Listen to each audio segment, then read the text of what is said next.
আমি আমার বউর সাজুগুজু দিয়ে একটু সাজুগুজু করি। আরে বাবা, আমি তো ড্রেসটাও পরে নিয়েছি, দেখো আমাকে কেমন মেয়ে মেয়ে লাগছে। আরে বাহ, এগুলো এখন এই মেয়েটার কাছে রেখে দেই, তাহলে ওর মা মনে করবে যে ও এগুলো নিয়ে খেলা করেছে। আরে দেখো দেখো, তোমার এই ছোট্ট মেয়েটি তোমার ড্রেস আর জুতো নষ্ট করে ফেলেছে। তোর এত বড় সাহস, তোকে আজ মারতে মারতে মেরেই ফেলবো। কি কেন তুই আমার জিনিসগুলো ধরলি? এক্ষুনি আমার জুতো পরিষ্কার কর, ভালো করে সাফ করবি। এই নাও, এটি জুতোর মধ্যে দিয়ে দাও। এটি দেওয়া মাত্রই জুতোটা গলে যাবে, আর মেয়েটি ওর মায়ের কাছে আরো বেশি মার খাবে। আরে আরে, কি হলো? জুতা তো পুরো গলেই গেল। দেখে তো আমার খুবই হাসি পাচ্ছে, একেবারে কাজের কাজ হয়েছে। কি, তুই আমার জুতো নষ্ট করে ফেলেছিস?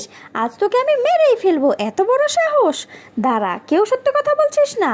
তোদের দুজনকেই আমি ঘর থেকে বের করে দিচ্ছি, তোরা দুজনেই ঘর থেকে বের হয়ে যা। তোর কারণে তোর মা আমাকে ঘর থেকে বের করে দিয়েছে, তোকে আজকে আমি উপযুক্ত শাস্তি দিব। আমার সাথে চল।